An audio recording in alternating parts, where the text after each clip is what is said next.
So you want to see how good you are, then you must be tired of living. Essentially what happens, COVID strikes and Burns falls out because of COVID. So you have Usman the champ and the headliner of the event left without an opponent.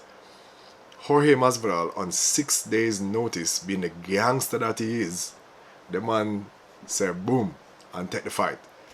Right? So now, and I mean this doesn't happen in any other sport. Like you're not gonna find that in boxing or anything else where a man is gonna step up for a championship fight in 6 days. And this is Fight Island. This is the famed Fight Island that we were talking about. This is the, you know what I mean? This is the time. At least people want to see. You know what I mean? So this is Jorge stepping up now. And I mean, Usman was preparing for a championship fight. He was preparing for a 5-round championship fight, but against a wrestler. Not a wrestler, a BJJ specialist, who is also a very decent striker, but also is one of his ex-training partners, so he knows a bit about his style, he knows what to expect from him, he knows what to do with him. It's arguable too that Burns was very anxious for that fight because of the fact that they were partners and knows exactly what to expect and do with him as well. But they don't know, the thing I go on, and it's interesting now because you have Jorge stepping up for this fight, supposedly was not in training camp. 6 days notice, that's short notice. Like, we're talking about usually having 3 months, right? 12 to 8 weeks is a fight camp, a full fight camp. And Jorge is stepping in at 6 days. So, the fight breakdown. So I want to talk about this fight a little bit. It's a very interesting fight. And already the odd makers are leaning completely over to Usman because of several things. Like I said, 1, he was preparing for a fight. 2, he's a wrestler, so he's heavy on his wrestling, right? The last couple of fights he's shown that his cardio, his stand-up cardio is excellent.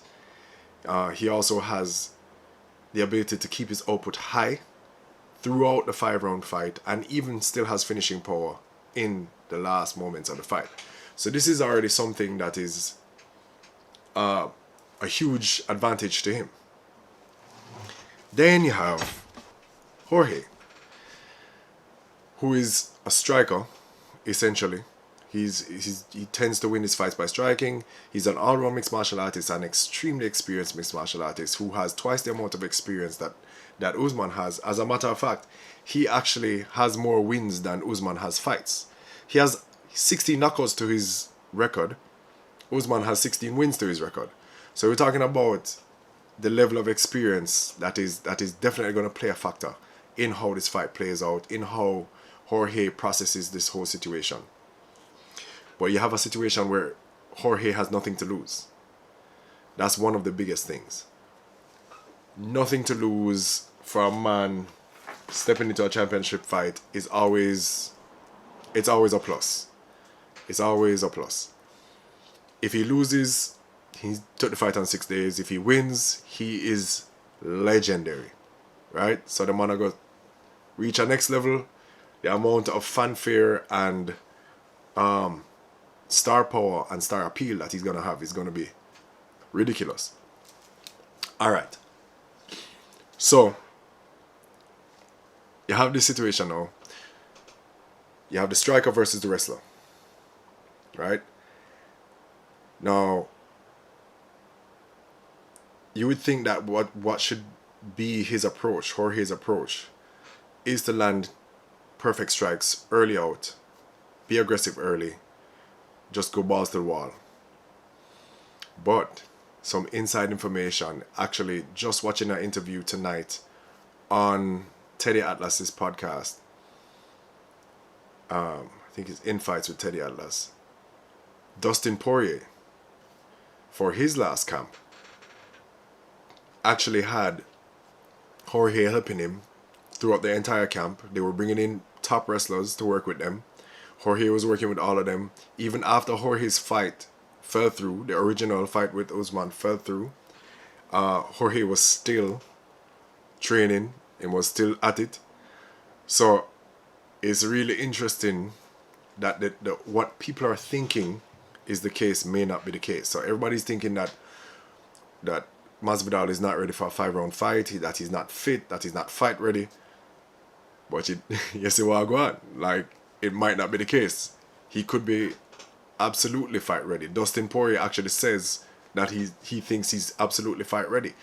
And he's absolutely fight fit. And Jorge is a man who is always kind of working on his cardio. He's always fit. He's never really, just taking it easy.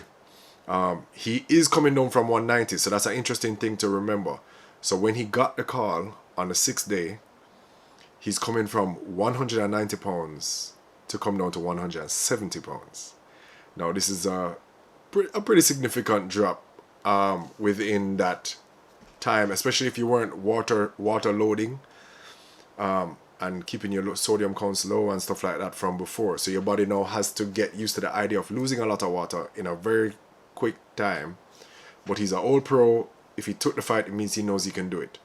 And it's very important that he does do this, because if he doesn't make the weight, he doesn't fight for a belt, which is the objective. That's what he wants. He wants the belt. So we know he's going to work real hard to lose the weight. We don't know. Now, Masvidal has fought at lightweight, had a career at lightweight. So he's used to cutting a lot of weight. And I don't think it's going to be too much of a problem. So it's going to be interesting. Like I said, Usman is a big guy.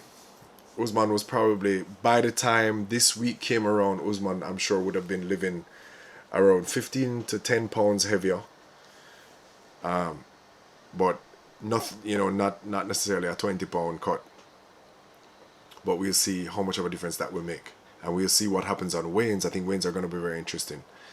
So we'll see what goes on. I personally, so if you're talking about picks now, at the end of the day, with this information, with the fact that Masvidal has been training and is not quite as unfit as people may think, Masvidal's approach would still have to be to come out fast and hard, and that is something that he has done in past fights, but he's also never been able to be tired. Now, he did fight Damian Maia, and when he fought Damian Maia, the grappling was a problem. The grappling was an issue.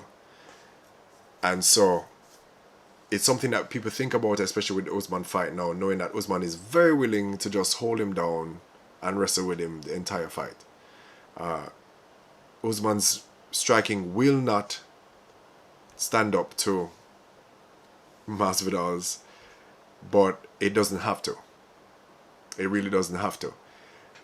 What has to stand up is his ability to consistently provide Masvidal with new looks, with going for the takedowns, with, standing and striking, going for the takedowns, faking for the takedown, going for the strikes, and vice versa. Now, you have to remember too that these guys, especially Masvidal, his fight IQ is so high that he's able to do all kind of reads and all kind of changes in the cage as they go. When you look at the knockout of Darren Till, the way he stepped through and switched stances, the way him deal with Nate Diaz. So he doesn't have a problem with reach. He knows how to overcome reach. He knows how to read tendencies of his fighters very well. Usman is not quite there in terms of his fight IQ in striking, and tends to just be able to bully and pressure you. And then once you're up, he provides that volume. He goes to the body very, very well. And that is where you see the educated striking from Usman. The way he goes to the body, the way he switches the top. But against a man like Masvidal, I think it would be easy for Masvidal to move around that. I think a lot of it is going to depend on Usman's game plan coming into this fight. And if Usman is humble enough and realize that he have to stick to what brought him to the show, and him going there and wrestle him out, that's how he's going to get the victory.